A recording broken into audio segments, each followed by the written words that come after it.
Hey guys, it's Matt Gurney and Jen Gerson here too. It's the Line podcast recorded on January the 24th, 2025. Coming up today, updates on the Liberal leadership, how to make Canada relentless. And these are actually surprisingly related themes, a little bit from Washington, a little bit from the provincial capitals. And we're going to start with me giving you all a small example of what it is like to attempt to deal with the federal government. All that and more in the latest episode of the Line podcast.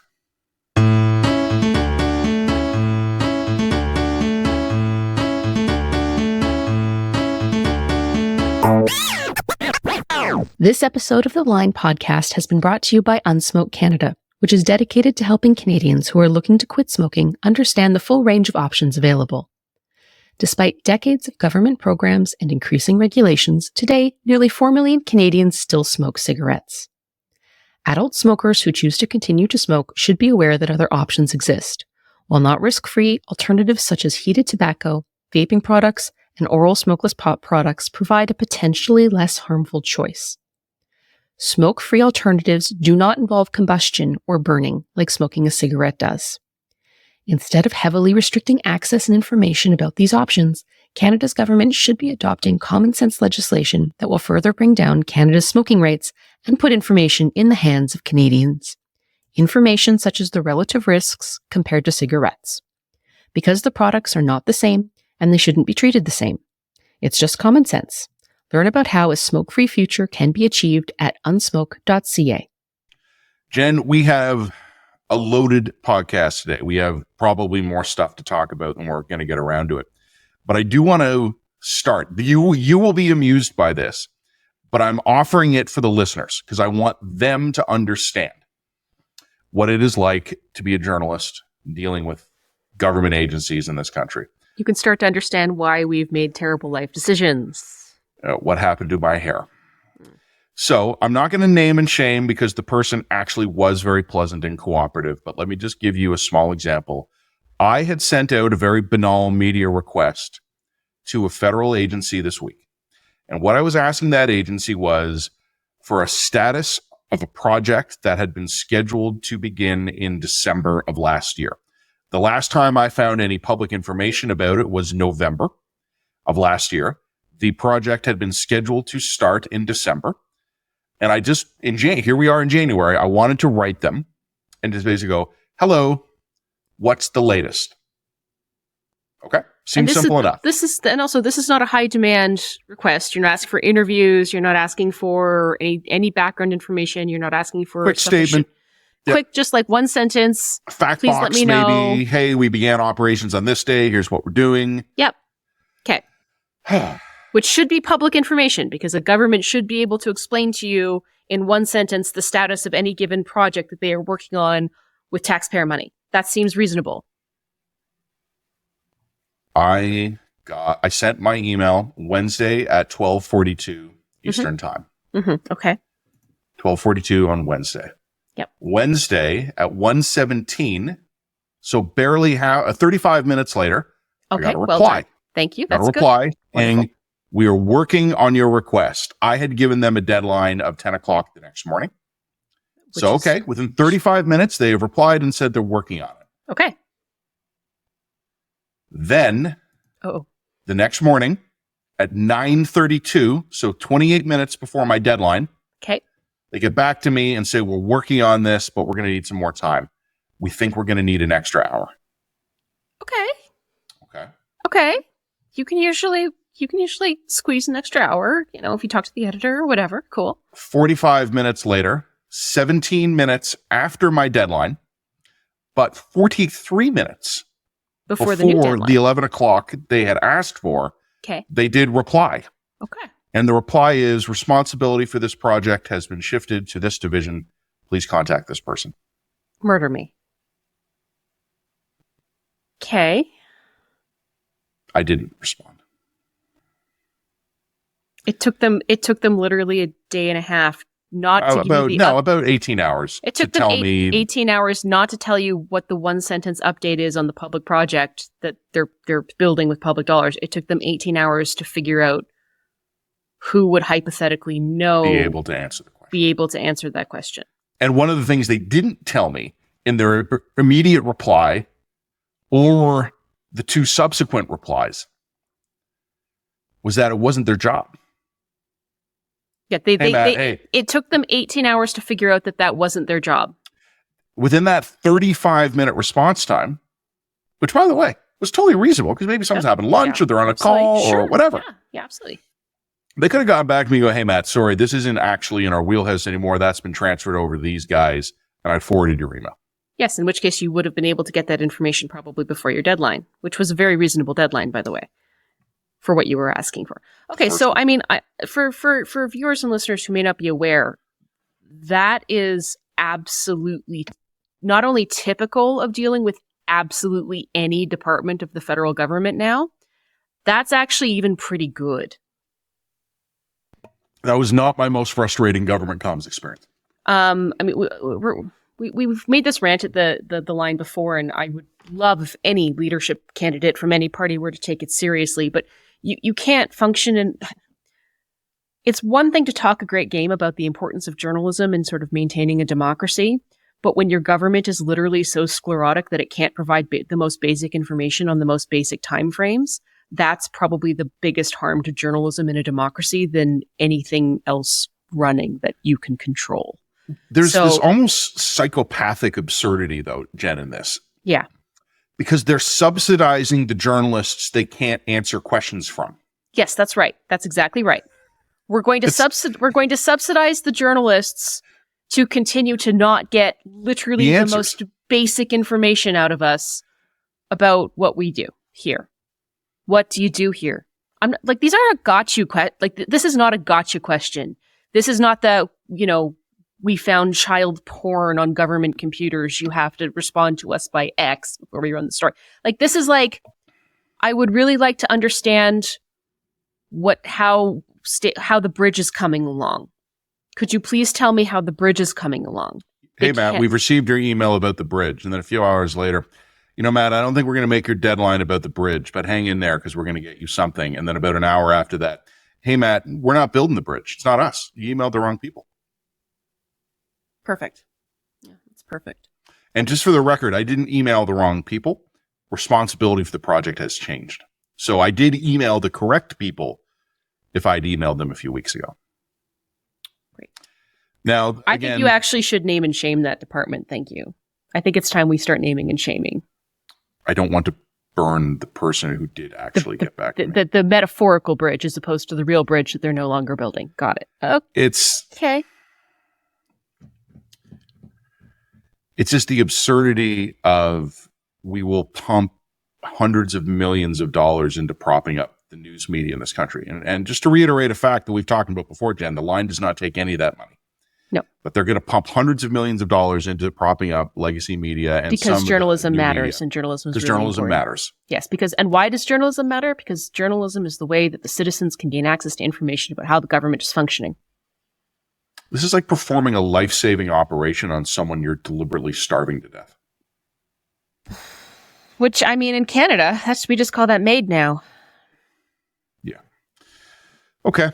So, in terms of people who did get back to us in our emails, we're going to talk liberal leadership. Mark Carney, Chrystia Freeland. I just want to note before we get into this, because I want to mention that we have reached out to interview Mark Carney, and we did hear back from his people. We'll talk about that in a moment. Yep. But can we just note that Mark Carney, outsider, I think that's a little bit of an eye roll, but at least in terms of the cabinet, he's an outsider. Chrystia Freeland's an insider. Carney's racking up the cabinet endorsements, not Freeland. I think that, you know what, we should do a chart. She's got a few. She's got more. That doesn't surprise me. I mean, the people who are behind Carney's team, my understanding, are largely Trudeau people. And also, the Liberal Party has effectively become a centralized cult of personality around Trudeau. So I think he says, jump to Carney. I think people are going to jump to Carney. I also think, bluntly, there are good reasons to support Carney if you're a Liberal. And we'll get into those if you want to get into them. His CV and his personality are credible things to build the brand around if you are structuring a fight around how we're going to deal with the U.S., right? Like, I do think his CV is impressive. I do think he's got a lot of experience on the international front. A lot of people, a lot of ordinary voters would actually probably disqualify him as a result of having that experience, but that's up to the individual voters to make those decisions.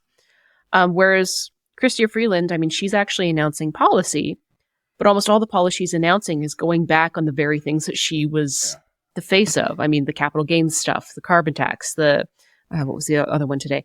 The other one in the last week. But it's her appeal is basically, I'm not like the other guy that I was with for 10 years. I'm changing course on a lot of these things. You can feel safe voting for me because I'll undo the things I did. Yeah, only I know where I buried my own bodies, so I know how to dig them up and put them on display for you. I mean, Matt and I have always been sort of critical of Chrystia Freeland, but not unfair, I think. Like, I think that we have been pretty ruthless in our criticism of her retail political abilities.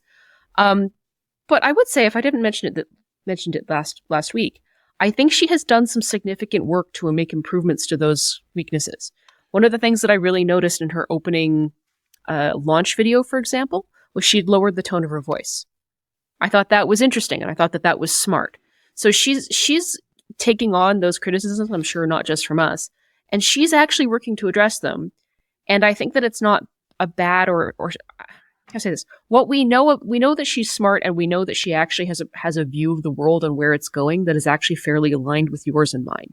Yeah. So she's making policies she's proposing policies that make sense to us. I think generally that is worth noting in contrast to Mark Carney, who made a big brouhaha about having a plan, not slogans, and yet in his first week of launch has announced nothing. It's strange. Has done effectively no interviews, has done no real rallies, was supposed to have a press conference, apparently standing behind all these cabinet ministers who had backed him, which got canceled at the last minute. I've received, so the Mark Carney team has put me on their email list. Thank you, Mark Carney team. We got a statement from Mark Carney, and I'm going to read it out to you, Matt. I'm going to read it verbatim. This one came scintillating, isn't it? Yeah, came on January 20th. Stuff, folks. First thing I've got from them, and it was on January 20th. This was from the mass email list. Tonight's threat of 25% tariffs by President Trump, if followed through, would amount to a blatant violation of our trade agreements, yada, yada, yada. Illegal U.S. tariffs will be hard on Canadians, yada, yada, yada. This is far more about any one person's presidency or any one person's leadership. As Canadians, we need to face this challenge as one united team. I support strong and coordinated action to protect our workers throughout this threat to their jobs and paychecks. Dollar for dollar retaliatory tariffs by Canada should be a given, and they should be aimed at where their impacts in the United States will be felt the hardest. Every dollar raised by Canadian tariffs should be used to help support Canadian workers through this fight. As I've stressed, U.S. trade violations will reinforce the imperative that we've built the strongest economy in the G7. We must act now to boost investment in Canada and to support Canadian workers. This will require dramatic changes to our economic policies, which I am proposing. Over the medium term, we can no longer rely on American neighbors. We must diversify our trading relationships and build new sources of jobs and growth based on our immense resources, our talented people, and our innovation and industry. -30. Matt? Okay, I'm going to go out and enact that immediately. This is like opening an IKEA box and the instructions are build it. A sheet, big sheet of white paper, just on it, build it. He's correct. All of the words that he's put on the statement are bang on. Yep. This is not a plan, Mr. Carney. These are not proposals. Dollar for dollar tariffs is the closest thing you've had in your first week to a proposal. Medium-term jobs. Thanks, diversify. Tips. We're going to build the strongest G7 economy. Okay. By putting the word Mark Carney on it, apparently. Mark Carney. Fixes it. I mean, okay, so we have to target those tariffs to where they'll have the most impact. Like where? Mm-hmm. He didn't even have the balls to come out and say whether or not he supported tariffing oil. Or not. No, but it's something that has to be given very careful consideration. So that we can do dollar for dollar tariffs in places where they have the most impact. It's a very nuanced issue. The world is complex.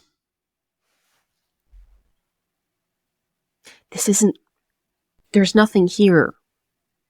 There's nothing here, man. Like, I don't, like, and Mark Carney, I'm sorry, I don't give him the benefit of the doubt here because he's been going on and off about running for prime minister for years now.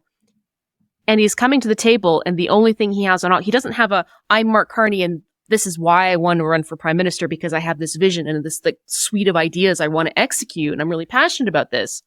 He's like, I'm Mark Carney, and I want to be prime minister because I'm Mark Carney. Because I'm Mark Carney, I'm the best person and equipped to make this Canada the strongest G7 country in the country. Mark Carney.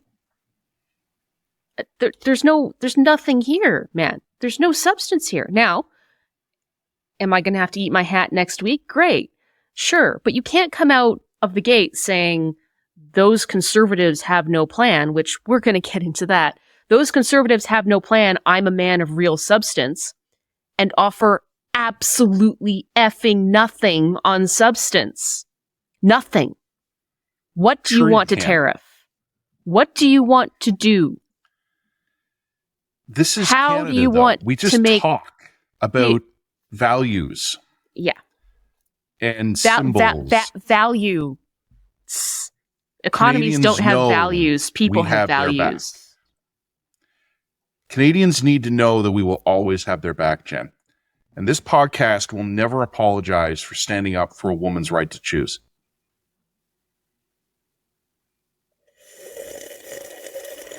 Jobs for the middle class and those working hard to join it. Super clusters.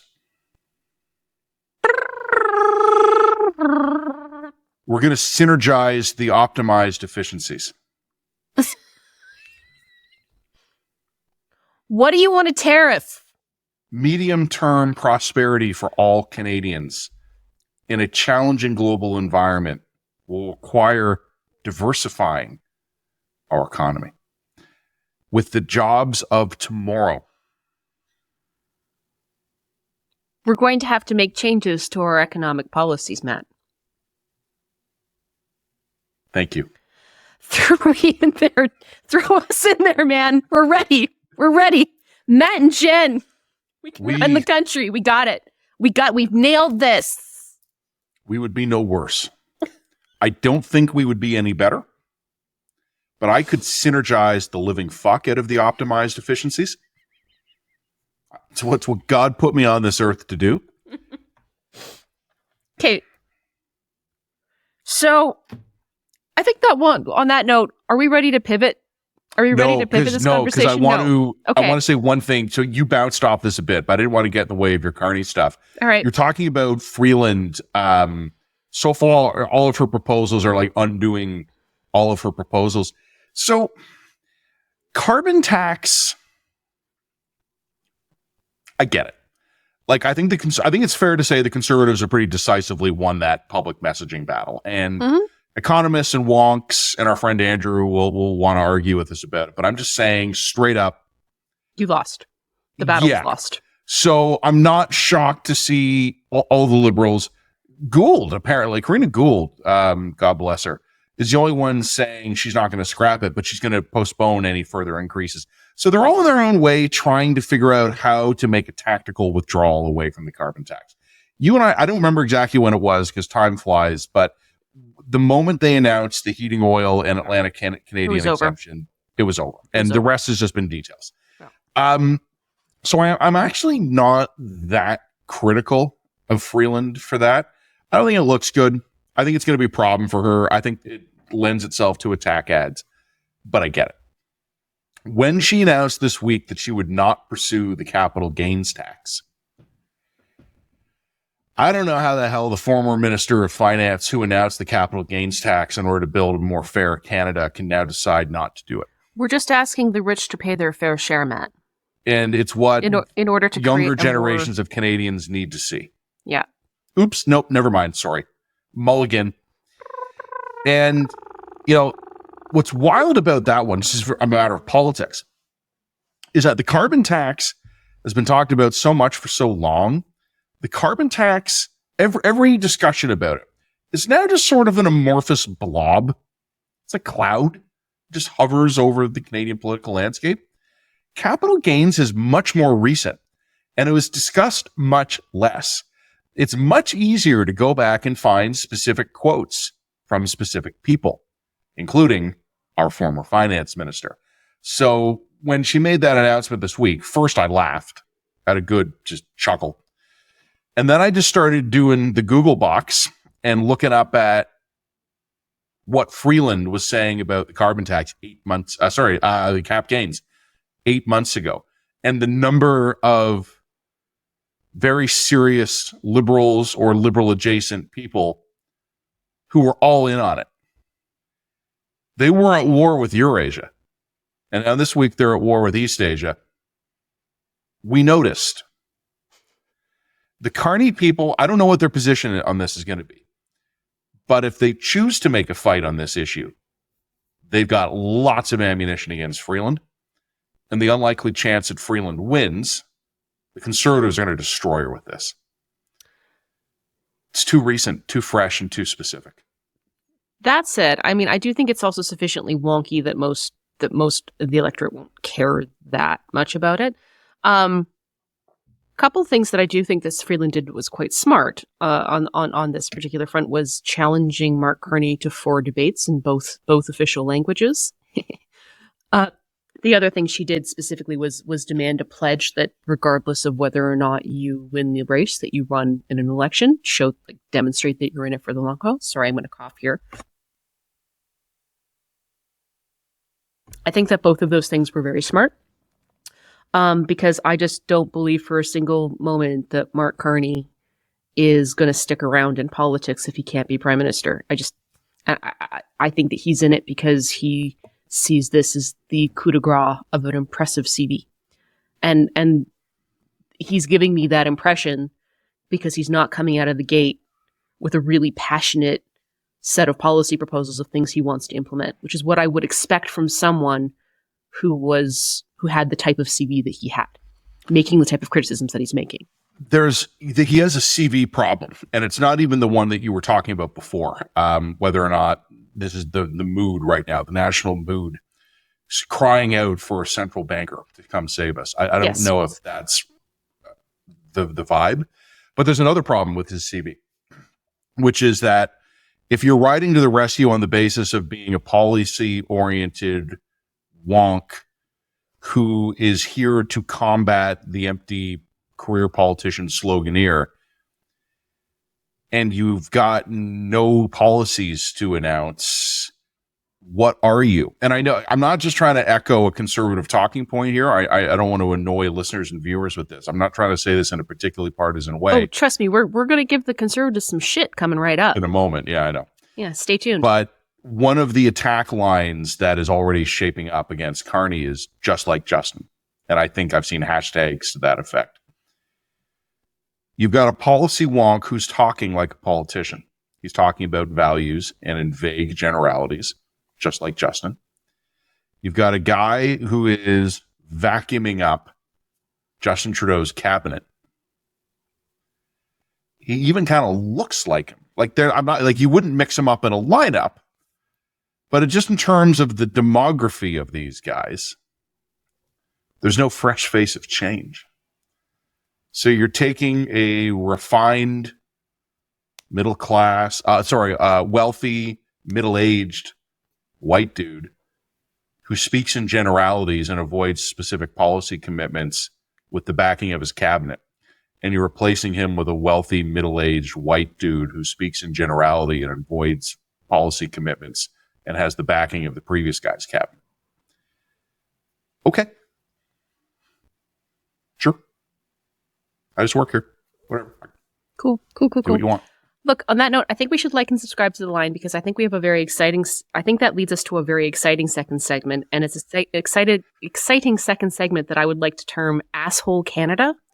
We at The Line are sort of criticized for being negative Nellies all the time and not offering much of substance. I think we're going to start offering some things of substance. So on that note, like and subscribe. And after the break, hit us up again. And we're going to talk about how we unleash Canada's inner dark side. Hi, my name is Sean Shapiro. I'm a former police officer they call the TikTok traffic cop because I use the platform to educate people about traffic safety and traffic law. Occasionally, investigations took me to TikTok. Yeah, I needed to call them for support, and that's what they gave me. They answered the phone, they answered the emails, which is way more than any other platform provided. What happens when the federal government shuts down the Canadian offices of TikTok? Who would police officers call then? Where will they get that help? And will it make Canadians safer? I don't think so. I'm kind of excited to do this segment. And You are? Yeah. Like maybe a little too excited to do this segment because we're gonna talk about some things. Okay, so I made a bad joke before that I won't air, but Jen thought it was amusing. Yeah. You called it asshole Canada. Asshole nation. There's So a couple of basically- other terms kicking around. Maximum Canada, ruthless Maximum Canada, Canada Unleashed. Canada Unleashed. And this is how do we respond to the situation in that we're facing here, which is an unstable neighbor who could throw an economic bomb at us at any given moment and probably will. Okay? So we have to operate under the assumption that things are a mess. And also, again, I made this point in our dispatch on the weekend. Our dispatch earlier in this week, and that is even if we manage to weather the next 4 years of Donald Trump, we now have to operate under the assumption that we are living next to an 800-pound gorilla who can go off at any moment because all of the political currents that put Trump into ascendancy are still going to be there after Donald Trump. Okay? And by the way, I also don't think that there's any reprieve coming for Canada from the Democrats, right? The Republicans have demonstrated that picking on trade partners is a lucrative deal, and that reality is going to transcend left and right in American politics. So we have to operate under the assumption that we are, or at least we have to plan around that. Yeah, maybe we're not. Maybe I'm being too pessimistic. Maybe things don't go totally pear-shaped, but we have to plan around that assumption, because if we're not planning around that assumption and we're wrong, we get steamrolled. Okay, granted. A lot of people right now are pissed off at Donald Trump. They're pissed off at the sort of taunting about our sovereignty. They're annoyed at what he's trying to do. And what I see a lot of, and we talked about this last week, is let's go, let's retaliate. The boys will be home by Christmas mentality. Yeah. And respectfully, I understand that emotional response, but you're leading with your balls, not your head. Any retaliation that we engage in against the Americans hits us 10 times harder than it hits them. So one of the things that Mark Carney in the previous segment I noticed was we need to do dollar for dollar tariffs. Okay, great. Super. But they have 10 times the population and a radically more dynamic economy than we do. So if we do dollar for dollar tariffs, we will not even register on their radar while hurting ourselves significantly. Oh, dollar for dollar tariffs hurt us 10 times more than they hurt them. That's exactly right. So if we want to actually do proper retaliatory tariffs, we have to do $10 to $1 retaliatory tariffs. And believe me, then that hurts a hell of a lot more. The other thing that I think people need to understand is our only way to punish them is by severely degrading our own quality of life and purchasing power. That's not a good option. Those aren't good options for us. That is not the best way to go about hurting America because we're angry at what Donald Trump is doing right now. Do you know what is the best option for hurting America, for doing what Donald Trump is doing right now? Do you want to know what's the best option for us? Maximum Canada. It's not retaliation. It's radical resilience. What do we have to do to make Canada the most economically resilient G7 nation on the planet? Okay? G7 nation on the planet. But you know what I'm saying? What if we were to take off all of the assumptions? We've built in a particular economy built around assumptions that no longer hold about the friendliness of America. Okay, our expectations. Our expectations were a problem. Let's rip that apart. Let's accept that we are now trapped in a cage with a feral animal. And I also look around and note nobody's coming to our rescue. Not a single ally has spoken up in our defense publicly. I've noticed. Not a single ally has come out and been like, Canada, we got your back. Not a single ally has said boo in the midst of all of this. Except for Iran. But the entire Iran's world tweeted. right now is looking at Canada the way we are looking right now at Greenland and Panama. Yeah. We're hoping they get it first. They're Mexico. looking bingo. I was about to say that. The allies are looking at us now the way that we were looking at Mexico a few months ago when we were so cleverly leaking that we would throw them out of new NAFTA, whatever that thing's called. USCMA, I forget. I never NAFTA. UMSCA, whatever. NAFTA's a Doesn't better matter. acronym. So the whole world right now, with the exception of the Panamanians and the Greenlanders and the Danes, are looking at Canada right now and going, better you than us. Mm-hmm. So nobody's coming to the rescue. I'm going to admit right off the bat, I've stolen a little bit of this idea or the inspiration for this idea from Colby Kosh, because in a conversation with Colby Kosh, he's the one who I think nailed it. And that is, the answer here is what the Americans do with the tariffs are out of our control. And it's very possible that we can't negotiate our way out of the tariffs. It's very possible that Donald Trump's just a mercantilist. He wants to cut us off. And there's nothing we can offer him that's going to change his mind. That's a possibility. I'm not saying that we shouldn't go the diplomacy route. We're going to talk about that in section 3 when we talk about Daniel Smith and Doug Ford and all that. But let's operate on the assumption that he's just not interested. He's just interested in cutting us off. So what do we do to make ourselves as resilient as humanly possible? And the answer is, firstly, we've got to throw off a lot of our old assumptions about the global world order. We've got to throw off all of our assumptions about being good global citizens. And we have to get really ruthless. Let's look at countries like Ireland as a model for what we can do to make ourselves as economically attractive as possible. Let's take tax haven status that would make Ireland blanch and apply it across the country. Let's be ruthless about saying any American company that wants to seriously relocate itself and its staff to Canada are going to get insane tax breaks, radically beyond anything America could offer. Immediate citizenship for any recent immigrant to the United States working in a tech field or skilled labor. Let's go to Silicon Valley and say if you're a tech company above a certain size and you relocate yourself and all of your staff here, you'll never pay taxes. Permanent tax exemption. Tax exemption. Let's raid every skilled immigrant to the United States with immediate citizenship and a 10-year waiver of all income tax. Let's totally go back to basics on our immigration policy and be absolutely ruthless. If you don't have a skilled trade or something we need, you don't get in. You don't bring mom and dad. You don't bring mom grandma. And dad is not coming in. Grandma's not coming in. No dependents come in. This is we need workers. Period. Spouse and children only, because I think that you have to do that. But other than that, sure. The other thing I would say or got brought up in this conversation was suspend all patents on drugs. Let's make Canada a generic drug haven. Let's undercut U.S. big pharma in every country in the world 1,000%. with Canadian-made generics that we avoided the patents on. Absolutely, and we do that the day the tariffs. We put an order in council together that says we have it ready to go. It's signed, it's in effect, but the patent waivers don't kick in until Donald Trump signs the tariffs in. Let's be IP vampires. Lots of Asian companies are basically ignoring intellectual property concepts in order to enrich their local economies. Let's do that. There IP are other vampirism. Things. So when you told me this idea, when you told this to me, I said this half jokingly, but the more I think about it, the more I think the half joking part was just me having my own expectations be a problem. Mm-hmm. Ready for this? Yep. Canadian Foreign Legion. Okay.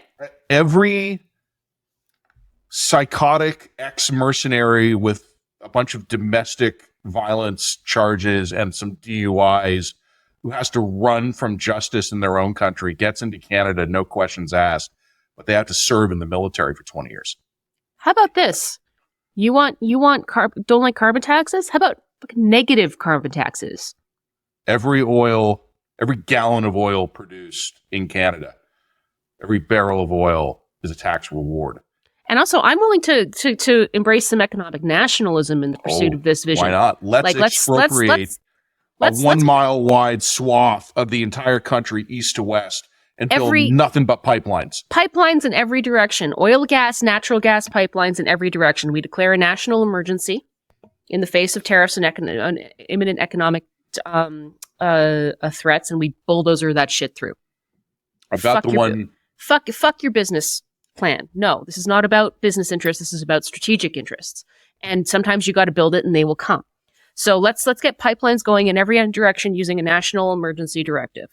There's also housing. Okay, so if we're gonna rejig the way that we approach housing, we still need to figure out the infrastructure for our housing. Great. Let's use post World War II UK as a model. Expropriate a shit ton of empty farmland and build prefab houses on it. We can locally produce the prefab houses. Fantastic. Let's do that. Let's put a couple $1 billion, maybe $100 billion into that. And they won't be as good. And they're not going to be as They'll be good. cold in the winter. They might have leaky roofs, but we can build 500,000 of them. But we can build 500,000. I mean, let's radically undercut every single regulation. Every single regulatory scheme we have, we make it easier and we streamline it by 50%.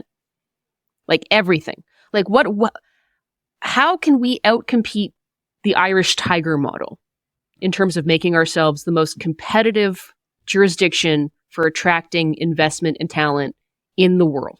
Everybody gets mad at me when I say this, including my friends in the military. Sorry, guys, you're not thinking bold enough. National service. Sure. Let's throw it up there. Conscription, national service, mandatory for everybody over the age of 18. And for those of us, the point is always raised that you and I, Jen, it's easy for you and I to propose this because we're old. So we've a special got kids. Tax levy on all of us to fund the equipment for the new conscript arming we're raising. Sure. We can't pay with our bodies anymore, so we'll pay to equip it with a special tax levy. Let's throw insane ideas out there. Let's throw completely effing insane ideas out there. Let's look at previous jurisdictions where they have turned around a stagnant economy on a relatively short period. Let's adopt every single one of those policies, amp it to 100, and do it. Like, let's radically reshape what what would we do as a country? Firstly, if our existential threat were under survival, so we had no choice but to radically change things because aliens have invaded and aliens have slaughtering humanity. And they're going to slaughter humanity, and we need to improve our economic capacity immediately. So what would we do? And what would we do if we threw out the idea that we had to be nice? Mm-hmm. What would we do if we threw out the idea that our job as Canadians were to be nice global citizens? What would we do if we were to say, fuck nice, we're surviving now, we're going to murder all of you economically in order to create the most productive and economically viable economy we can think of? Let's stop making Canada's back a fun little quip and let's make it a threat. That is a wonderful way of putting it. Interprovincial trade barriers. Okay, so I mean, there's the easy low-hanging fruit stuff like, alcohol trade, whatever. But one of the major issues around interprovincial trade, in addition to oil and fucking gas, is licensing. Normalize the licensing procedures across the provinces. So like doctors and nurses and professionals can go work and lawyers even can go work across the country. I have another suggestion on that, Jen. Yeah, like any trained doctor or nurse from we'd have to, we give some regulatory body in Canada 30 days to figure out which countries train their people up to an acceptable level. Yep. Any doctor and any nurse, any other healthcare field, immediate pathway to citizenship in this country, a 10-year waiver on income tax, but they have to operate their clinics on a for-profit model. Let's literally have two-tier Canada operating in Canada in 2 months using the foreign personnel we will be drawing here. Any family doctor who wants to move here from the UK, Spain, Mexico, whatever, they can do it, but they have to charge for their services.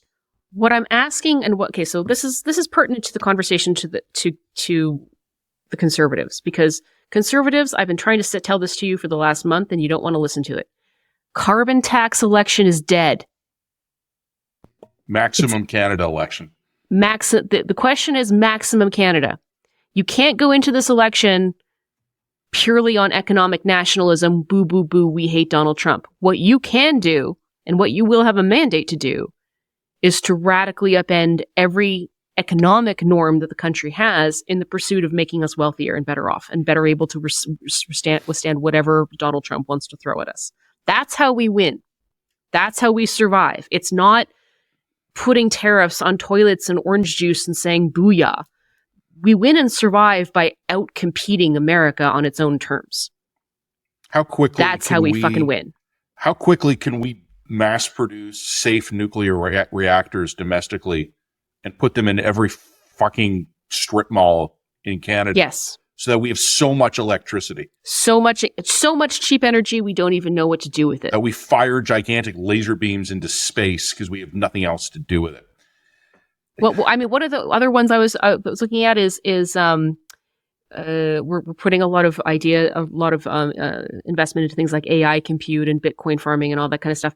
Integrate that into. I mean, we are already starting to do this, but these systems actually eat a lot of energy and they create a lot of waste heat. Integrate that into our food production. Greenhouses powered by our AI supercomputers that only exist to hack the CIA. 100%. There we go. That's what we're at. What is the nastiest, most honey badger version of Canada that you can come up with? And I think that conservatives have got to get out of their vocabulary the words, well, we couldn't do that. Yes, you could do that. You can do that. Make me an offer. What can you do? Where are our strengths? What can we wind up rapidly and aggressively? And some of these ideas, by the way, will fail. All right? I understand that some of these ideas aren't going to work out. That's what it is. We've got to do them anyway. We've got to try stuff. We got to shake things up. I want to tell you a story. Early COVID, very early COVID. As I noted in my column this week, we're actually just rolling around to the 5-year anniversaries of all of that stuff. And I think it's been largely memory hold. Let me tell you a story, though. Let me choke on my own water first. Very early in the pandemic, opening weeks, I was on the phone and with an ad hoc group. Wasn't anything official. It included some military people, some government people, and some industry people. And what we were talking about was the food supply for Canada. Would we, in a worst case scenario, this is before we knew what we were up against with COVID. This is when it could have been like a really big, nasty bug. The issue was, could we harvest enough food to feed our own population? One of the immediate constraints that came up was that we rely heavily on temporary foreign workers to do the actual manual labor of farming. And myself and a few others who were on the call said, well, okay, either we bring them in anyway, or we conscript Canadians to do it. And the government people on the call are, whoa, we can't do that. Some of these people would die. Yes, you can. If we have barracks full of temporary foreign workers or conscripted Canadians, and we don't have vaccines, we don't have personal protective equipment, but they're out there in close confines to do agricultural production and then food processing. These are unsafe work environments. Some of these people are going to die. And I was not getting a lot of sleep at the time. And I said, we're talking about the fucking national food supply. I am prepared to kill some fucks to preserve the integrity of the food supply. And I don't want to. I want everybody to live 1,000 years. I think we should put a pin on that. Within reason. We aren't talking about you're not going to kill people in order to keep your preserved Doritos coming in. Like, we're talking about in order to ensure that Canadians can get access to a minimum caloric intake of necessary foods of wheat, butter, eggs, whatever. That's some people feel very strongly about Doritos. I was talking more about basic staples. We're talking about basic staples here, to be clear.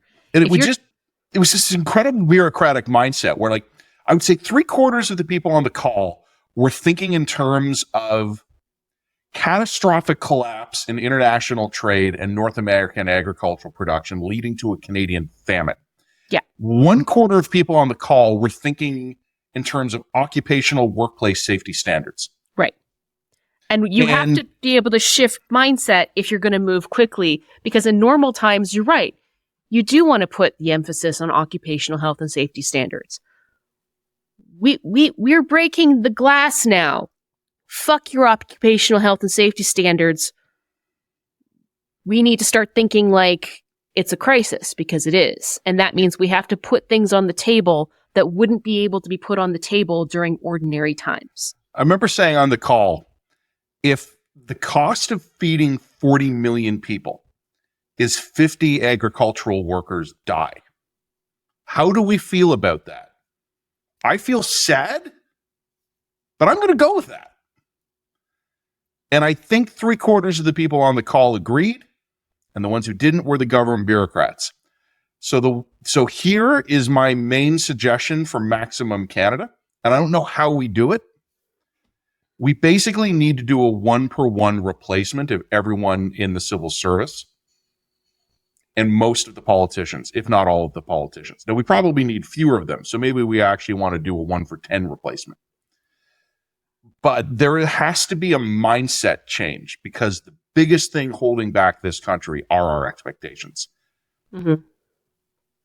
Who is willing to actually embrace a worldview in which Canada will have to accept loss, in which Canada will have to be ruthless, Canada will have to be mean? Like I said before, where Canada's back will be a threat, and where the Americans will look at us and go, oh boy, those guys are psychos. We're not going to. That's right. We're going to pick on the Mexicans. We have to out-psycho the psychos. We have to be scarier than the cartels. And the funny thing is, like, you and I are obviously a little bit tongue-in-cheek here. I'm not tongue-in-cheek. Maybe a little bit. Yeah. But we're putting that in there so that if someone can get, we're spitballing is what I'm pointing here. For all the people who threaten to cancel their subscriptions, well, we're just spitballing. There actually used to be a Canadian field of public policy where we were ruthless, and we were unapologetically ruthless, and we were admired by other countries for being ruthless. And it was our points-based immigration system. Yeah. And we destroyed it. Yeah. So let's go back to that. Let's make it meaner, and then let's make it the role model for the entire country. Everything. And this is something like me and a handful of other weirdos in this country have been talking about for a while. This is the fundamental core of the expectations or a problem thesis, is that Canadians at large, and then their governments downstream of them, have forgotten that the primary responsibility for any government is the safety and security of its population. We haven't had to worry about that in Canada for so long. We've forgotten it's there. It's like source code written so far under all the cool things our new app can do that we forget the actual basic operating code of any government is you protect the integrity of the population. And that is, it's military security, it's public health security, it's economic security, the integrity of the borders. We got to get that habit of thinking back. Well, and also things like, guys, like, fuck foreign aid. Cut it off tomorrow. We're done. We don't have the luxury of prioritizing foreign aid or even putting any money into foreign aid. Peacekeeping's done. When we're trapped in a cage with a tiger. We don't have that luxury anymore. That's not the world we're in anymore. We need to totally rejig and rebuild relationships with non-American allies. You know how we do that? Showing up with so much strength, they're competing for our favor. We show up with shit tons of natural gas. Shit tons of it. So much of it. And yeah, I get that there's no business case. I don't think we have the luxury of thinking like that anymore. The issue is no longer... And it's not going to fall on conservative or non-conservative frames. I mean, I'm suggesting that the government mass appropriate land and create mass council estates, okay? That's not a conservative point of view. It's just the only way I think that we're going to get anything fucking done in this country. And I think that a 1 mile wide strip of the country that runs from the Pacific to the Atlantic and then build 19 pipelines. 19 pipelines down the middle of it. I mean, one of the things that we could also look at would be tech and free trade zones that have happened in places like Dubai, right? Like they've created literally zones for this particular type of development where there are specific tax incentives if you build a company in these zones, right? Guess what, Peg? You just became the global tech for AI, the global hub for AI tech. Or you create a triangle between Ottawa, Montreal, and Toronto, and you basically be like, this is now a free trade zone for anything related to tech. You want to come here? Great. I mean, Alberta is spending time and money on attracting AI and various types of next tier stuff as well. I mean, one of the things that I think that we should be talking about is massive investment in expanding fiber optic and internet capability right across the country. Why not?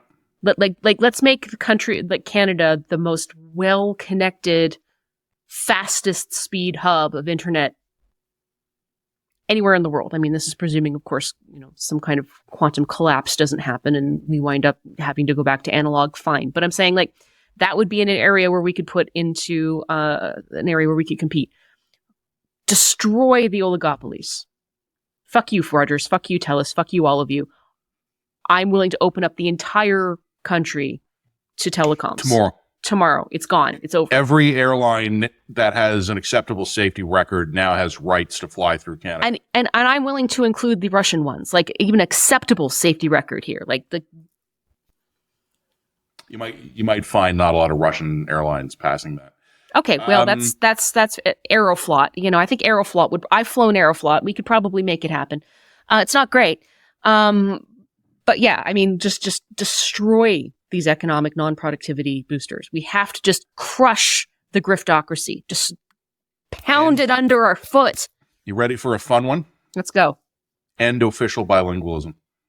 Oh, yeah. This is one of the things that Laura was talking about. You want to know whether the tiny... one of our friends. Yeah. Friend of the line. She made this point when I was talking about this. She said, you got to end bilingual labeling.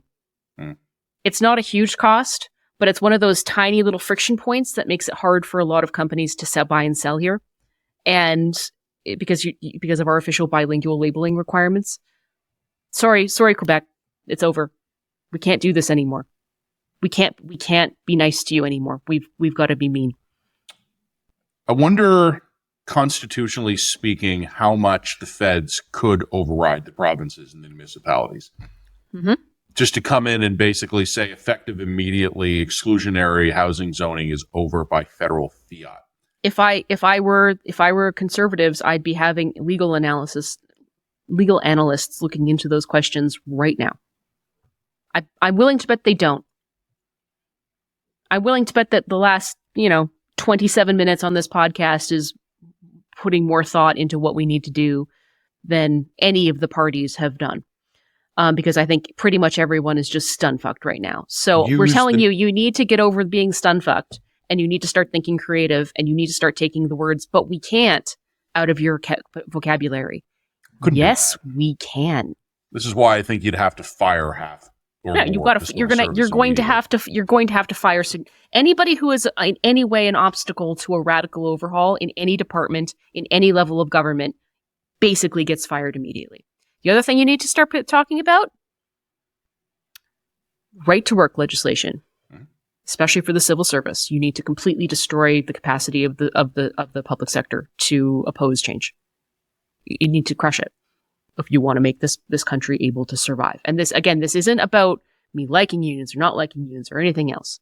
And I'm talking specifically about public sector unions, not private sector. There's a distinction. This is about, do you want to survive as a country or don't you?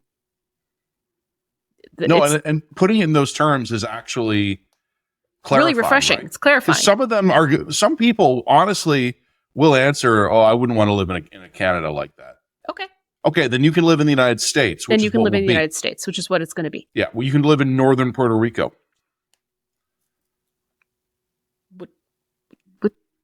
Please provide better solutions than the ones that we're offering.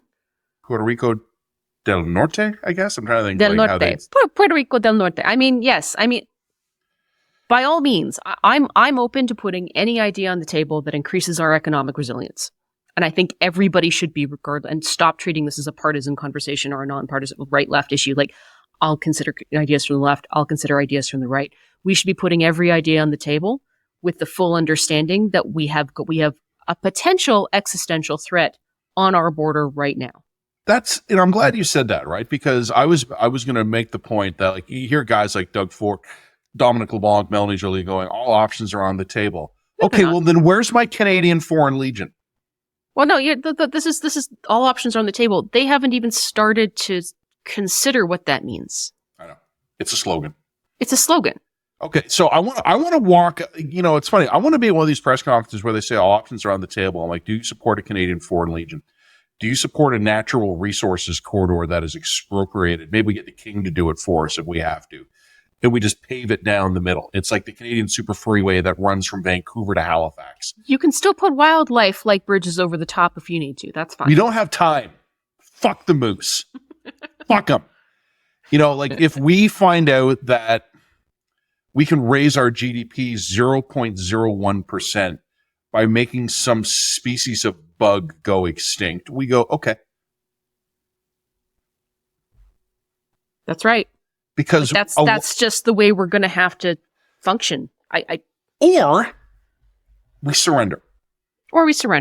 Like, and that's like, And this is where I get back to the point that I'm making is like, you guys are leading with your balls and not your head, because it's really easy to go on Facebook and be like, "Arg, yes, Donald Trump, fuck you, blah, blah, blah, blah, blah." But that doesn't sound very Canadian. Doesn't sound nice. You're going to get eaten.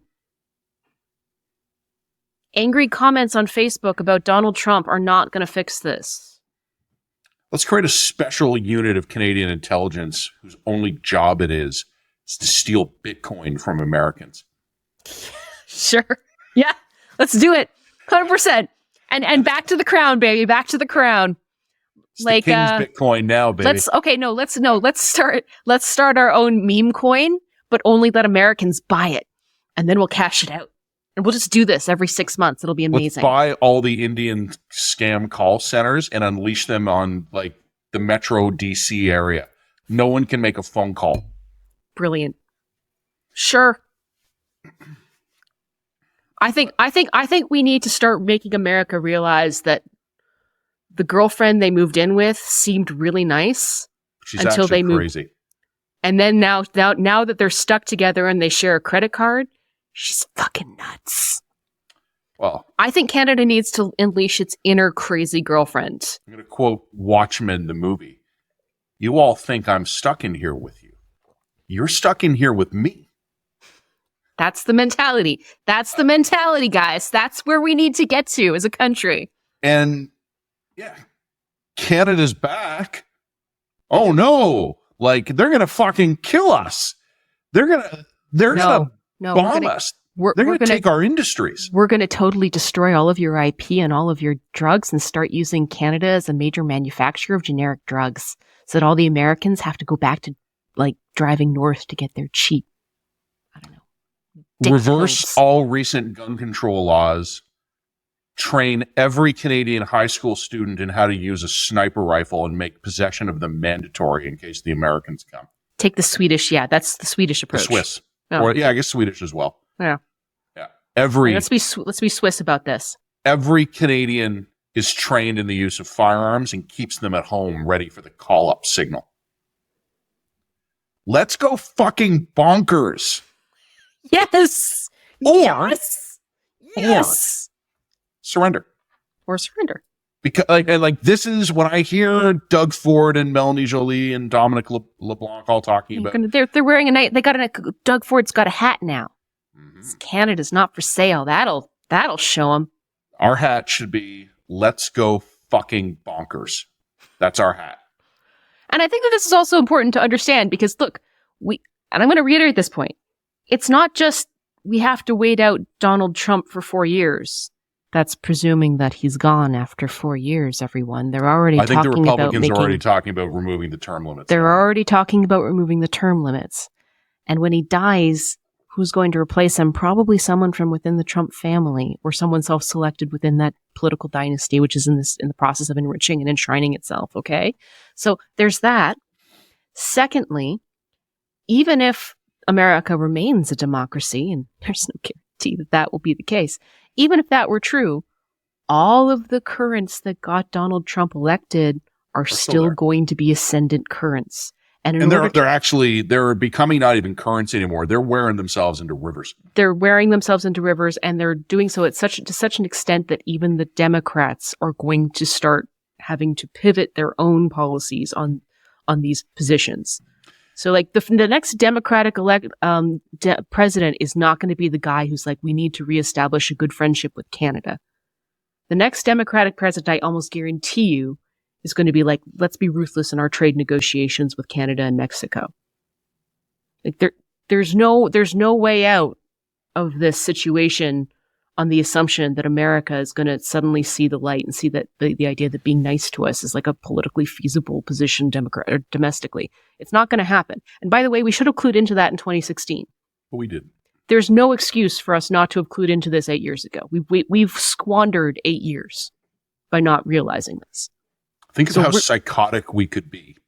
Think of how psychotic we could be. What's the craziest shit that 20 of the smartest people in the country could come up with that would put the Irish tiger to shame?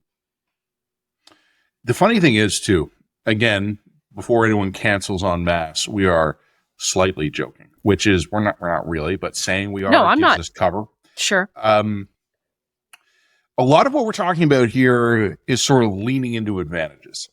We're also going to have to fix the long-term structural problems. So let's identify 10 things in this country that are long-term obstacles to economic prosperity and destroy them. I've already mentioned like bilingualism. Let us make it a policy, a national security imperative to have thriving two-tier healthcare in place by June 1st of this year, staffed by doctors and nurses that we have ripped off from other countries. So like we have to take our obsession with healthcare and invert it. Mm-hmm. We want to have the largest number of private healthcare facilities per capita in the world in 5 months.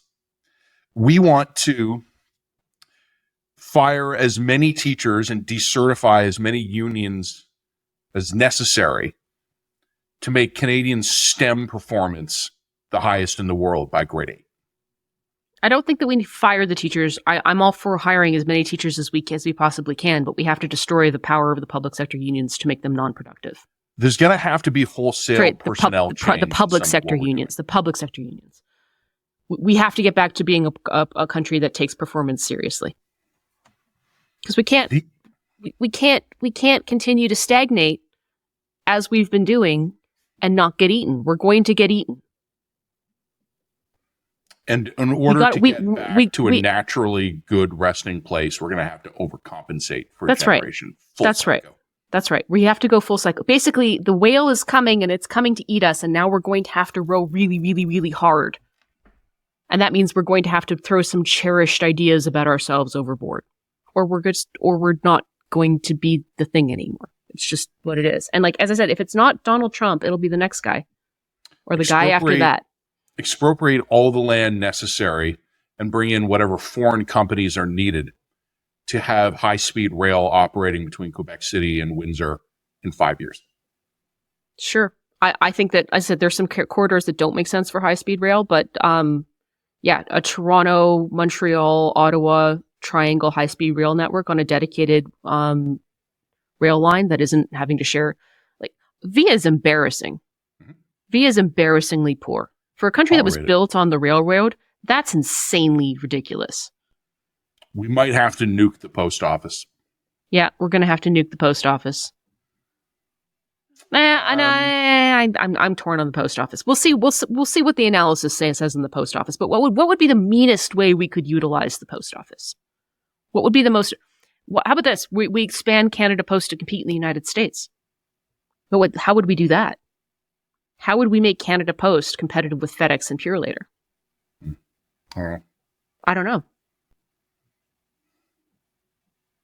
Right? Like, how do we do that? Like, we need to think big. Let's threaten Chinese food supply by burning our surplus crops, but paying the farmers for them anyway. Let's do it just to spite them. Right now, maybe they'll pick a fight with the Chinese at the moment. Why not? Bad time. If we're going maximum psycho, we must immediately pick fights with China, Russia, India, and the United States simultaneously. I think we know. We have to leave all four of them going, whoa! I still think. Well, don't get me wrong. I still think that we shouldn't be shutting down the oil crossing the border, and there's a reason why. I think that because that would actually hurt us 300% more than it could possibly hurt America. And we're going to get into that because we are going to talk about week 1 of Donald Trump, and we're going to talk about how our leaders responded to that week after the break. But yeah, I think that we need to start brainstorming, guys, and I'm expecting to see you in the comment section below. How do we go honey badger? How does Canada go economic honey badger? I was going to say rabid weasel, and then throw ourselves into the bus of all of our enemies so that all the people riding the bus don't know where the rabid Canadian weasel is that's just itching to bite them in their ankles. Yes. This is the energy we need to bring into the chat. On that note, I do think we should say like and subscribe, and we should talk a little bit about week 1 of Donald Trump. Got some words for Danielle Smith, Doug Ford, the absence that is the federal government at the moment, and Donald Trump and the Americans. That's after the break. What? Canada's back. See, that's hotter. That's hotter when you do it. Just saying. Like and subscribe. Like and subscribe. This message is brought to you by TikTok Canada. TikTok Canada has hundreds of employees at its Toronto and Vancouver offices in well-paying jobs like software development and ad sales, creating opportunities for Canadians to work in global tech here at home. Recently, Conservative leader Pierre Poilievre asked, how do we make this an economy where we bring home hundreds of billions of dollars of investment to Canada? Don't shut down TikTok Canada. By ordering the shutdown, the current government is eliminating hundreds of jobs and millions of dollars of local investments, setting a chilling precedent for global companies considering investing in Canada. Shutting down TikTok Canada doesn't make Canadians safer. Instead, it destroys jobs and investments in Canada. Okay, we have other things to talk about, but ideas keep occurring to me. All right, throw. Hey, man, how do we this is a safe destroy space. Hollywood? And which Canadian city do we make the even worse Las Vegas? If you are a degenerate, pervert, or gambling addict, Niagara Falls. Fine. Niagara Falls. How do we turn Niagara Falls into such a cesspool of depravity that Vegas goes bankrupt? I don't hate it. I don't hate it. Look, we want to talk about first week of Trump. Couple things stood out for me from the inauguration speech that we didn't talk about in our dispatch from earlier this week. One was the quote, America is going to build its strategic oil reserves, which brought to mind, and I actually created this meme. Do you know that meme where like there's the goose, and the goose is like, what do you mean? And then in the second panel, the goose is chasing a guy off frame. I was just like, what do you mean you want to increase your strategic oil reserves? And then off frame, it's like, what do you mean you want to increase your strategic oil reserves, Donald? I think every meme, but I appreciated you sent me a meme. I enjoy your memes. I did, yes. The reason why that particular sentence struck out for me from the inauguration address was because there's one really good reason why a anti-war president would want to increase their strategic oil reserves. And that's because he wants to build the internal resilience to cut us off. Yeah. Guys, we're having a big fight about export tariffs and embargoing our oil going out. I think that they're already 2 steps ahead of us on this. They've already operated under the assumption of, well, what would we do if they did cut us off? And or can we cut them off? What do we have to do to build our resiliency around that? I think they just advertised what they're going to do. Yep. Now, I don't think they're necessarily going to make that move right off the bat, because I do think they do need time to rejig and rebuild that resiliency. But like, like this again, and also don't rule out the possibility that they get so sidetracked on 15 other policy goals that they kind of just forget to do this. That's always our best line of defense. That's always our best line of defense. His own incoherence. That's correct. But we can't operate on the assumption that that's our best line of defense. No, that's why we need to bankrupt Las Vegas. Well, it's not the first on our list. I don't think it was our best idea, but it's not a bad one. So that got my attention. The other thing that got my attention from week 1 is, of course, he went to Davos this week and actually started to continue to reiterate the 51st state stuff in Davos, which apparently actually caused a gasp from the crowd when suddenly everybody had the simultaneous realization that you and I had about a month and a half ago, that he's not actually kidding. He's field testing. Mm-hmm. So there was that. And also he went on stage and said, we don't need anything from Canada. We don't need your lumber. We don't need your oil. We don't need your car parts. Mm-hmm. Which indicates to me that, yeah, okay, maybe it's a negotiating strategy ahead of NAFTA. I mean, I hope that's the case. I hope that's true. I hope that's the case. But we cannot plan our economy around the assumption that that's the case. So even if it is the case, we have to change our expectations and plan ourselves and make choices accordingly on the assumption that it isn't. Okay? We cannot... Donald Trump is just bluffing in order to get better concessions out of NAFTA is not actually a plan. That's not a plan. That's not a strategy. That's a hope. And I really think our leaders have lost the capacity to understand the difference between hope and plan. So there was I that. told you this a few weeks ago, but like you're a fundamental component, maybe the fundamental component of your national security plan should not be they wouldn't dare. The purpose of having these plans is to assume that they would and to think weird thoughts.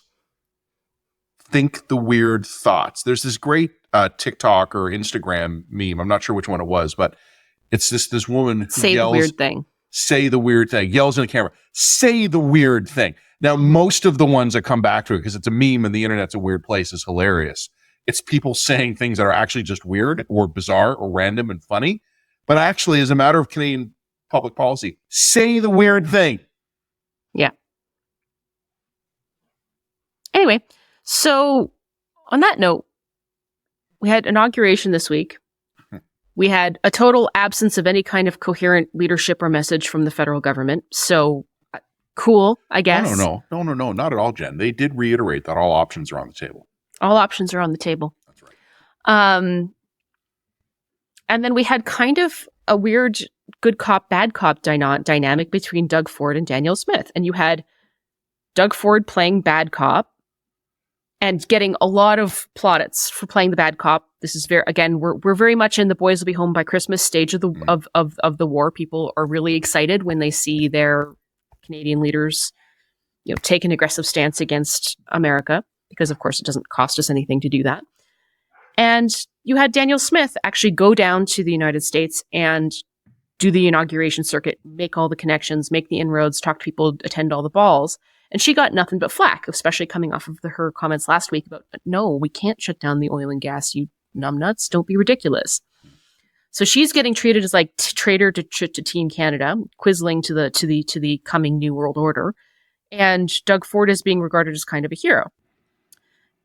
Firstly, if we were actually engaged in this like a team, like if we were being smart, which we're not, but if we were being smart,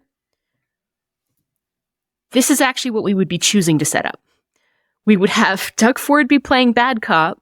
We would have Danielle Smith or someone like Danielle Smith playing good cop, doing all the back channeling, doing all the diplomatic stuff, making the connections, building the personal connections, and doing the Kremlinology to figure out who's in, who's out, and what factions we're working with.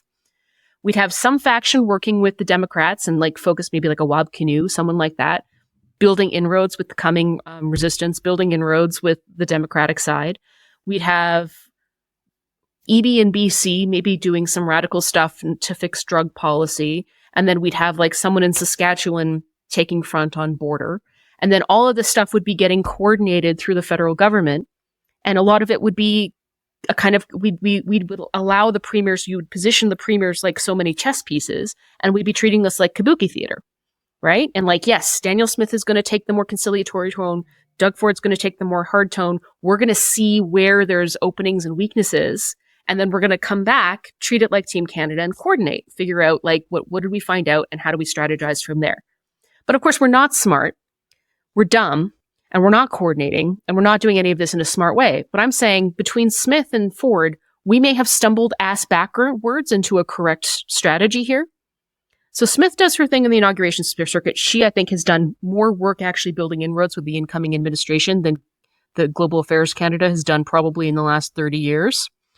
And it probably now has the best lines to America of any Canadian running.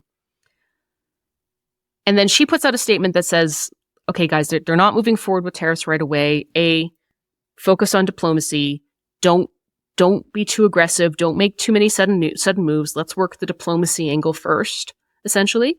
And of course, she gets shit on for engaging in that. Oh, you just want to give up. You just want to kiss the ring. I was like, you people have got to stop thinking with your testicles. She's right. You can't actually get a bead on what we need to be doing or what we need to not be doing or how we need to be retaliating if you don't have inroads, if you aren't talking to these people, if you aren't feeling them out and figuring out where their weaknesses and strengths are and figuring out what they actually want to do. You need someone in those rooms with them doing what she's doing to suss that stuff out. Diplomacy absolutely is our first line of defense. I don't think it will be adequate in this case. I think that we're going to have to fall back on being truly ruthlessly psycho. And I think that we are going to have to build our own internal resiliency for our own reasons in the long run anyway. But having someone in those inauguration balls, making those personal connections and finding fellow travelers ideologically is smart policy. We should be, thank you, Danielle. That's the correct place for her to be right now. It strikes me as patently self-obvious that that's the case. I don't disagree with anything that you're saying, but I've spent the last 30 seconds wondering how many massive import-export port terminals we can cram into New Brunswick. Love it. Sorry, my mind is just still on the Maximum Canada thing. Look, fundamentally, I agree with you, particularly on the need for there to be a good cop, bad cop dynamic.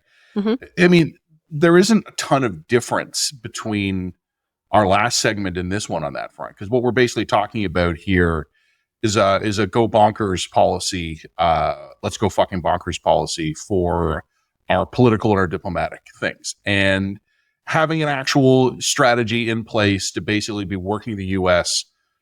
15 different ways simultaneously makes sense. Yes. My concern is that none of them are actually doing that. No. And I am broadly on board with what Smith is doing. I don't think it's going to work. I think think it may be successful in buying us some reprieve. Yeah. It may be successful in buying us time. I don't know. No, here I still, even if it doesn't work, we got to try it. I want to make a criticism of Smith that I hope is a fair one. Okay. But I also want to make an observation about Albertans that I kind of hope is a fair one. But if it isn't, who cares? It's good podcast content. Okay. Smith, you and I have spoken about this on the podcast. Smith in recent years has pursued a strategy of confrontation with the federal government, including over some dumb stuff. And you and I have talked about how that is for domestic political consumption. Yep. She has, when I see people going, Smith's a traitor, blah, blah, blah, I think that's wrong. And I think that's stupid. I also think Smith is being knocked backward onto the bed she made for herself a little bit.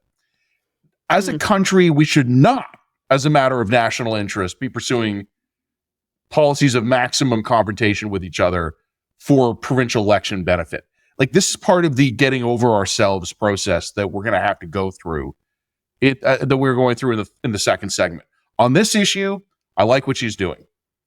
I wish she hadn't made it harder for more Canadians to fall in with her over the last couple of years. That ought to be a lesson learned for everyone. The broader comment I'm going to make, and it's about Alberta, and it's not one you're going to disagree with. In fact, I'm pretty sure we've made it on this podcast before. When Trump was in Davos and he was talking about, we don't need your oil, we don't need your forests, we have our own trees, we don't need your auto parts. I took two quick lessons from that.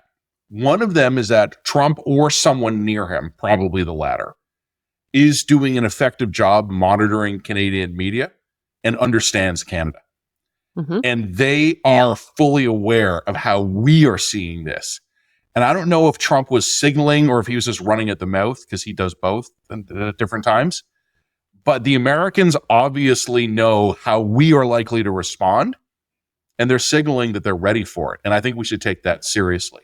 Yeah. The other thing, Jen, and this is picking up on something you and I have spoken about often, like a lot of our leaders, particularly Albertan leaders, don't seem to realize that they're like oily Oklahoma, like they're tiny, especially as they are a small part of they are a small subnational jurisdiction of a country that is outnumbered and outgunned 10-1. Yep. I do think Doug Ford gets the threat to the Ontario auto sector. I don't know if EB gets the threat to the BC forests. I don't know if Albertans have realized yet that their oil actually isn't indispensable.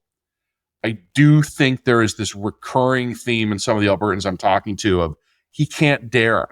He needs our oil too badly. No, he doesn't. And he doesn't. I think the BCers and the Ontarians are further ahead than the Albertans of realizing their vulnerability. I don't think Albertans have made their peace yet that Trump can landlock your oil forever.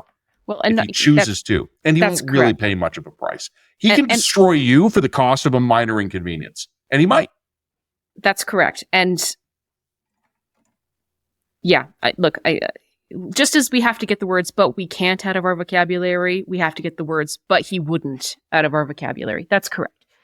I think that everything he said signals to me that there is a very real possibility that if Canada doesn't embargo oil going out, which, by the way, we absolutely shouldn't, because that's stupid for reasons that we talked about in our dispatch earlier this week. It's a strategically stupid retaliatory measure. It's not smart. It's not psycho. It's just dumb. It's self-effacing. But Trump could sure as hell cut us off. Of course he could. Would it be expensive? Would there be a cost? Of course. It's America. They can take it. Mm-hmm. What do you? I don't think this is. You're out there, Jen. You're in Alberta. Do you think Albertans have realized yet that he could landlock your oil just to spite you? No. I do think you guys are playing. I do. I think Smith understands that. I think Smith's not, and this is why she doesn't have the luxury of playing. Yeah, I don't mean her. I mean the folk. I don't think the folk understand that. I think the folk are just like, well, Donald Trump will shoot you. I don't think that the actual strategic thoughts advance beyond that.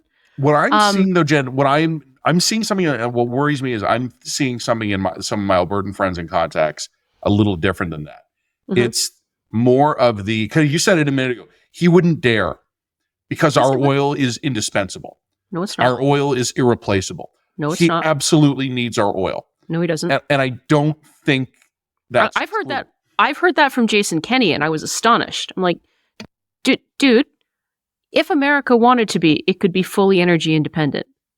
It takes our discounted oil, refines them in their super refineries, which can handle the low quality crude, and then some of it is used for domestic consumption, absolutely, because it's cheaper. But then that allows them to sell their higher quality crude in the global market at a higher profit. They don't need our oil just because 20% of their consumption is Canadian right now. That's not the same thing. Just because they are like 20% of their internal consumption is from Canadian sources right now doesn't mean they need us. That's not the same thing. They can cut us out if they're smart about it and if they choose to do so. Why? And this is maybe a deeper psychological question that I really should ask. But why don't Albertans get it? Why? Oh, they're going. They will. It hasn't occurred. Like, people aren't having this conversation at this level. They're not talking about what the risks are. People are sort of at the point where they're building their emotional resilience and their emotional, like, fuck yeah, Canada vibe. Like, that immune system is starting to kick in now. But people aren't having conversations about strategically what we need to be doing and why and what the risks are. Yeah, it just seems to me kind of maybe this is some particular Alberta manifestation of your expectations are a problem, but like it seems to me that 5 million of your buddies haven't actually seriously contemplated the possibility yet that as a matter of national American strategic interest and priority, as a deliberate policy choice, they might decide to never buy another barrel of Alberta oil. Oh, absolutely. Because they want to kill the Alberta oil industry, and they want because to benefit the American domestic producers. Or how about what if it's not a ploy? What if he wants to cut off trade with Canada because he sees trade with Canada as being a net negative? Yes. Period. Yes. What if that's actually the interest here? A zero-sum calculation on U.S.-Canadian trade that is leading the United States under President Trump to go, we want to uncouple our auto industry from the Canadian auto industry because we want every dollar of that in Michigan. Yep. We want to destroy and bypass Alberta oil. What if we want that in Texas? What if the goal is exactly what it seems to be? That's what I would ask people to consider. I mean, the other thing I would say is this is also why I think you're understanding why Danielle Smith has to play good cop, because we are so much more dependent on oil than even Ontario is dependent on the auto sector. Like, our dependencies are just way more baked in. But the other thing I would say about Americans generally, you need to build a personal connection with them. Mm-hmm. It's not enough to go on the Daily Show. It's not enough to go on CNN. It's not enough to even go on Fox. You only News do with that Mark if you want to get Shapiro. elected in Canada. Yeah, exactly. Like, it's not enough to like do the high level bird's eye view stuff. You need to actually build personal connections with the people who matter and figure out who the people who matter are. Smith gets that, and she's doing that, and her decision to do that is smart. Because if there's any faction within the American administration, the incoming administration, that realizes that the costs to cutting Canada off outweigh the benefits, and this isn't actually strategically smart from our perspective, those arguments will be bolstered by the personal relationships. You know, I like that Danielle Smith. I don't really want to fuck her province. Or at Like, least I'll answer her call. Or at least I'll answer her call.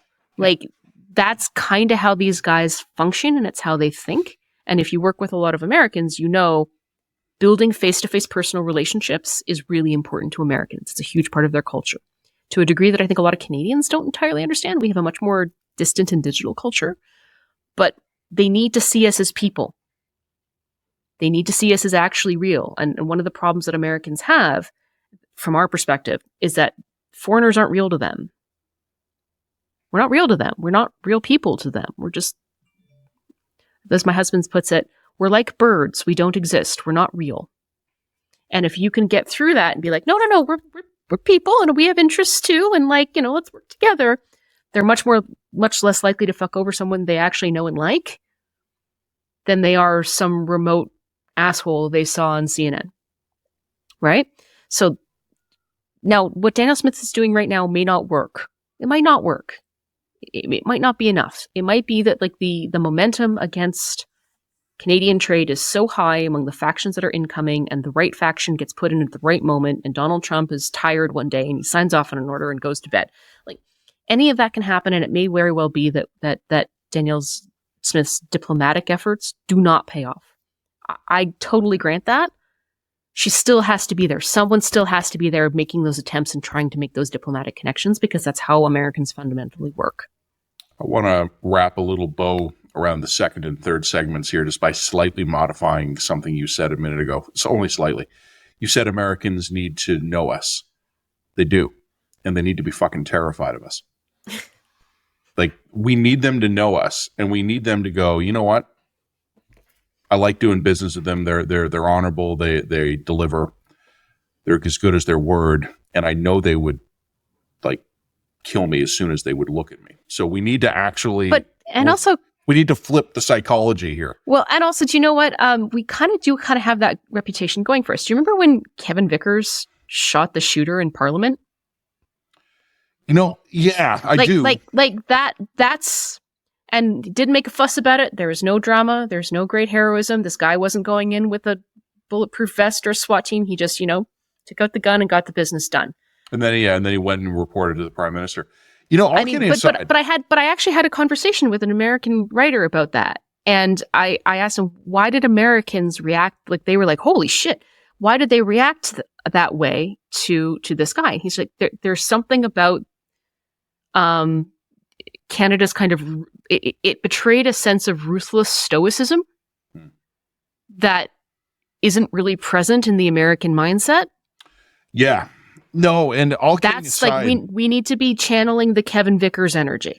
What we have to do, and this is a deeper question probably than we have time for. For a lot of our history, Canadians were colonials. In recent history, the last generation or two, we wanted to be cosmopolitans.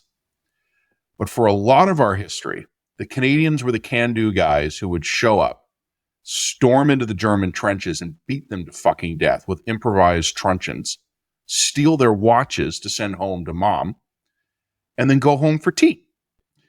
And a lot of our history was as a country that wasn't particularly rich and wasn't particularly sophisticated, but we were can-do people with a good, healthy, fairly egalitarian attitude.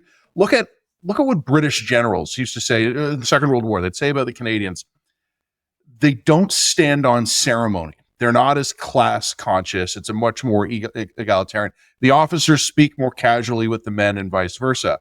But in battle, they're nuts. We were also really comparatively well fed compared to the other Allied troops, which was really interesting. Sure. They Good had lots of farm-fed boys from corn country. Well, the really fun was when they were registering like the height and size of the Canadian soldiers. We were bigger. Like we were just bigger. It was Canadians crazy. A little bit less so now than before, but a lot of people around the world would know Canadians as the people whose national sport is strapping razors on your feet and then punching each other's teeth out. And then as sort of like at some point in the last 2 generations, Canadian national identity began to pivot more around a Pierre Trudeau, CBC Radio 1, urbane, cosmopolitan sophistication. We need to get some of the psycho back. We need to get a little psycho back. The other thing too is, again, I don't know if this is a psycho idea. The Economist has proposed this, but what if we were to join the EU? I'm sure. Hells yeah. Let's join the EU. The problem is until we have those modular homes being built, we don't need millions of Romanians and Bulgarians moving in. That's a fair point. Okay. All right. It wouldn't be the Western Europeans who'd come here. It'd be Eastern Europeans. By the way, I'm not saying that in like a derogatory way. I fucking love those guys, but they would see advantage in Canada economically. We don't have the housing here. So we can't. We have to just be conscious of Canada would be a big upgrade for big parts of the EU in terms of like job opportunity, standard of living, until we get our housing situation fixed. You need to get the housing situation. And we need to we've already broken immigration on one hand. Joining the EU just breaks it on another. Yeah. But actually, in general, I have no problem with the idea. CANZOC, EU, Fortress North America. I have an open mind to this after we have 2 million more homes. Yes, I like that. Okay. All right. I'm happy to put a pin on that. Well, one of the things we actually haven't talked about at all, and I don't have a ton to say about it, is Trump's inaugural address. We talked about him at Davos. I watched the inauguration, thought it was a weird inaugural. One of the things I noticed about it, though, he looked south, not north. He was talking about the southern border. He was talking about Mexico. He was talking about Panama. I was actually surprised how big a chunk of the inaugural address was about the Panama Canal or the United States Canal, perhaps. Greenland and Canada didn't really get mentioned. I don't know if I have any analysis about that. I thought it was interesting. You and I spoke on the phone that day, and we're like, people are going to be disappointed he didn't go after Greenland. People are going to be disappointed he didn't go after Canada. He's going to hear about it at lunch and at the dancing parties. Well, and also that night, he makes the announcement, tariffs are coming. Well, no, that there was an inauguration address, and then there was a luncheon afterwards. Yeah. And my understanding is that the luncheon afterwards was batshit. And we did get mentioned. So was my understanding. So look, our best hope right now is that they bomb Mexico and leave us alone. Sorry, Mexico. I like us better. But even if that's the case, we're still going to have to go a little bonkers here. And we have to do it for our own long-term strategic self-interest because so many weaknesses have been exposed in the last 6 weeks.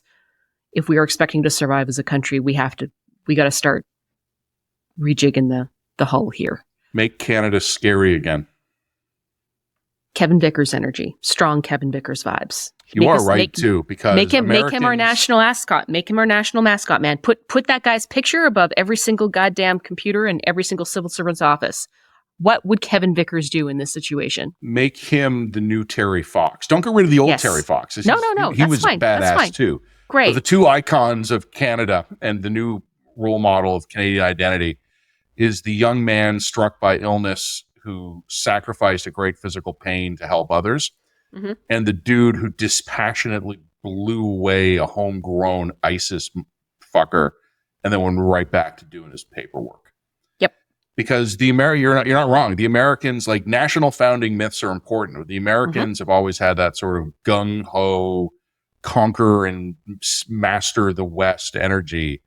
Canadians have typically had the I'm going to kill you and then go home for breakfast energy. And that's what we need to cultivate again. That's correct. Make Canada scary again. Do it. Readtheline.ca. And also leave us lots of ideas because we do have our written dispatch coming. So if you have other ideas for ways that we can make Canada economically terrifying and maybe also actually literally terrifying. I'm not limiting this to economics. We should be terrifying. Yeah, let's throw ideas in the comments section, and if we see good ones, we will prioritize it in our written dispatch. Russia, 2 years from now, Russia should decide not to invade Europe because they'd have to go through the Canadians and Latvia. And they should go, you know what? No, we're not doing that. Like, we'll bypass Latvia if we have to. We'll go right for the Poles, but we ain't going through the Canadian brigade in Latvia. Hear me out. Canada, Ukraine, one country. Still get into the housing problem, but I like the way you're thinking. I'm just saying, I'm throwing big ideas out there. Well, here's a fun one. One of the problems, this is me being serious, one of the problems we have with recruiting for the Canadian Armed Forces, we have limited training capacity. We have a limited number of people who are capable of inducting new soldiers because you got to train them. And like the number of trainers limits the amount of trainees you can have. Contract Ukrainians by the thousands. But this is like I'm serious. We hand over. Okay, so the war with Ukraine is over. They're not going to be over permanently, but that's fine. They get to take over rebuilding our army, and then we enter them into NATO because they're now Canada. Not bad. Not bad. So instead of us becoming the 51st state, Ukraine becomes the 11th province. No, I mean, NATO guys I've talked to have already been talking about how in 5 years, Ukraine will be teaching us how to Absolutely. fight. Let's put ourselves first in line. Let's put ourselves first in line. Every Canadian boot camp for our new draftee army is run by Ukrainian veterans. Let's do it. And we should have the Ukrainians open their drone, like their killer drone factories should all be in Canada.